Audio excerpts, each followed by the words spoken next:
Coucou les filles, j'espère que vous allez toutes très bien. On se retrouve aujourd'hui pour une nouvelle vidéo. Comme vous l'avez vu dans le titre, c'est ma vidéo sur mon second trimestre de grossesse puisque j'attaque mon troisième trimestre. Celle-ci étant très rapprochée de la vidéo du premier trimestre de grossesse puisque j'ai mis du temps à la tourner et j'ai surtout mis beaucoup de temps à la mettre en ligne, donc c'est pour ça que les deux sont rapprochés et que vous les aurez quasiment à 2 semaines d'intervalle. Mais voilà, je suis bien dans mon troisième trimestre de grossesse. C'est passé à une vitesse folle et le temps que je mette tout ça en ligne, que je monte, que je tourne tout ça, voilà, c'est vrai que ça fait très rapproché, mais du coup j'ai fini mon second trimestre de grossesse. J'ai été un petit peu plus appliquée cette fois-ci puisque j'ai pris des notes et je voulais vous faire quelque chose d'un petit peu plus... Oula, les papiers qui partent partout. J'ai voulu faire quelque chose d'un petit peu plus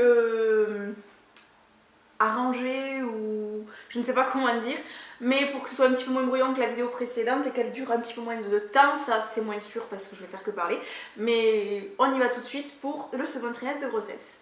Donc mon second trimestre de grossesse a commencé donc en août, donc j'ai eu voilà, août, septembre, octobre.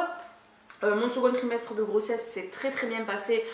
J'ai pas eu de soucis particuliers majeurs tout au long de ce second trimestre comme le premier. Je vais vous dire, le premier s'est très bien passé aussi.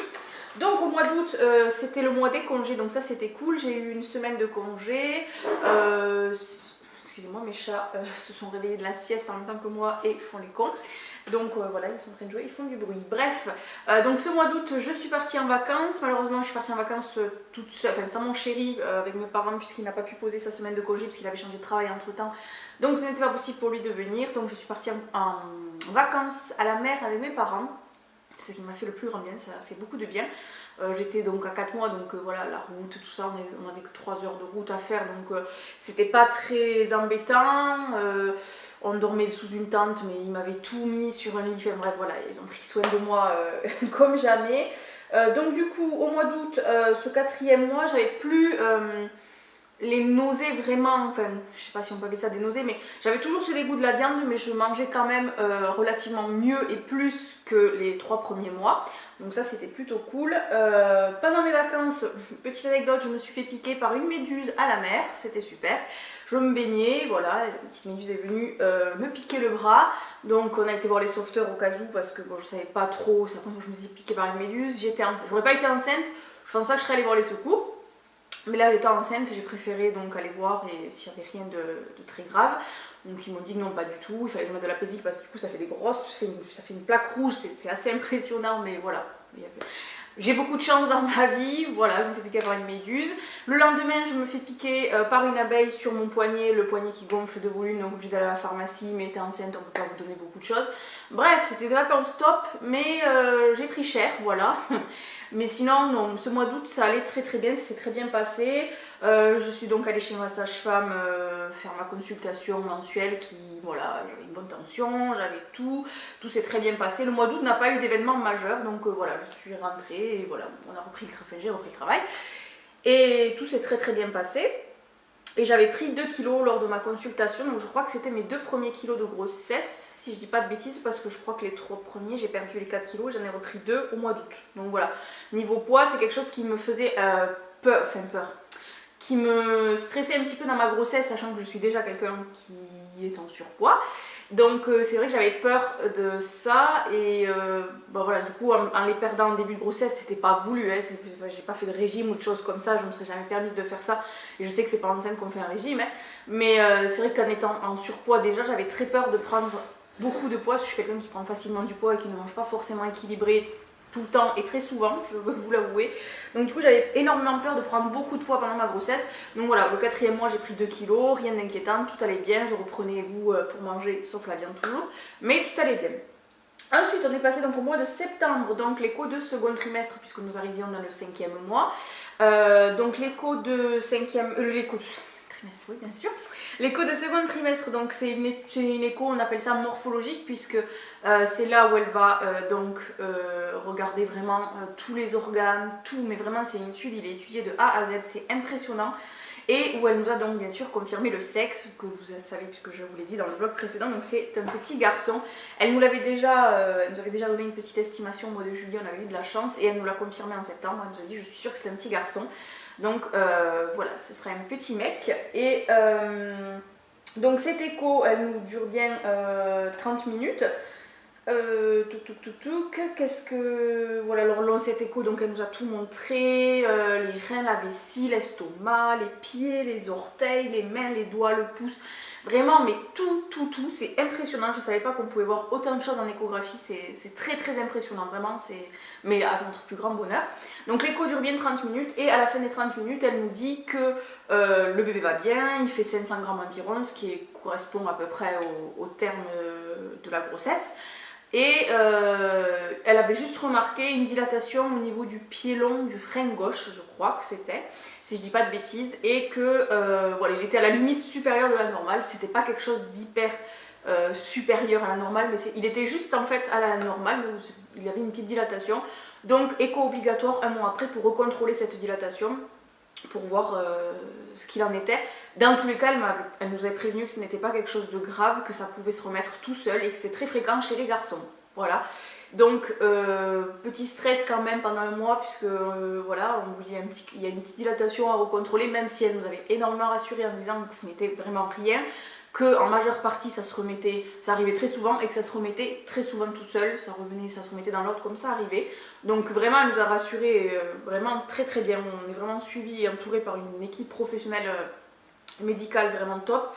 Donc elle nous a redonné un autre rendez-vous un mois après pour contrôler donc cette dilatation, pour que soit elle est augmentée, soit elle est partie, et ou soit elle n'a pas bougé. Donc voilà, je préfère le contrôler, mais dans tous les cas, même s'il naissait avec ça, ça n'aurait pas été quelque chose de pathologique, très très grave ou de choses comme ça, donc voilà. Mais c'était à contrôler. Donc on sort de l'écho, donc très heureux puisqu'on avait la confirmation du sexe, un petit peu stressé par cette nouvelle, mais en même temps, bon, elle nous avait bien fait comprendre qu'il n'y avait rien de grave, c'était pas quelque chose de très très grave, donc voilà. Ensuite, je crois que la semaine d'après ou 2 jours après, j'avais rendez-vous avec la sage-femme. C'est le mois où j'ai pris le plus de kilos pour l'instant, j'avais pris 4 kilos, donc là j'étais là, waouh, on va peut-être se calmer. 5e mois, je prends 4 kilos, donc du coup j'ai trouvé que c'était énorme. Du coup j'étais à 5 mois de grossesse et j'étais à plus 6 kilos, donc ça allait. Dans l'ensemble, ma sage-femme ne m'a absolument rien dit, elle m'a dit que c'était tout à fait normal. Mais j'étais là, waouh, je m'attendais pas du tout à ça, je trouve que je l'avais pas ressenti, j'avais pas pris énormément de ventre. Le ventre n'est pas tout à fait arrivé au 5e mois, j'avais pas trop de ventre encore, vraiment, on distinguait pas trop la grossesse. Donc la sage-femme, tout va bien, prend l'attention, tout va très très bien. Elle me prescrit donc le test du diabète gestationnel, donc c'est pour voir si vous faites du diabète en fait pendant votre grossesse. Même si vous n'êtes pas diabétique, vous pouvez l'être juste pendant votre grossesse et ça repart après avec la naissance du petit, ça repart. Donc voilà, elle me dit on va faire ce test. Donc ce test, qu'est-ce que c'est? Il faut que vous alliez en laboratoire, ils vous font boire un premier prélèvement. Ils vous font boire un délicieux petit produit. Alors j'avais vu beaucoup de choses sur Insta, sur YouTube, que c'était affreux, qu'il y en a qui avaient vomi. Alors du coup je suis partie très rédhibitoire à faire ce... Enfin rédhibitoire non, mais j'appréhendais énormément parce que je me suis dit voilà, qu'est-ce que c'est ce truc qu'ils nous font boire. Donc en effet quand elle arrive c'est une assez grosse contenance, c'est comme un sirop, c'est une bouteille de sirop. Alors moi j'ai eu droit entre orange et citron, j'ai choisi orange, donc c'était frais, elle m'a fait boire à la paille. Donc en fait qu'est-ce que c'est? C'est du sucre, clairement on vous fait boire du sucre, mais c'est quelque chose d'hyper sucré. De là à dire que voilà c'est dégueulasse, bon, c'est pas très bon c'est sûr, mais c'est largement buvable, il y a pas de... c'est pas la mort vraiment. Moi je m'en étais fait tout quelque chose et en fait voilà, c'est sûr c'est pas agréable, c'est pas bon, mais bon, on le boit en 1 minute et puis c'est passé. Donc j'ai fait ce test diabète gestationnel, les résultats tombent je crois 2-3 jours après, tout va très bien, je ne fais pas de diabète gestationnel, c'est parfait, tout va très bien. Niveau nourriture, j'ai recommencé à manger tout à fait normalement, sauf ce qui bien sûr n'est pas autorisé avec la toxoplasmose.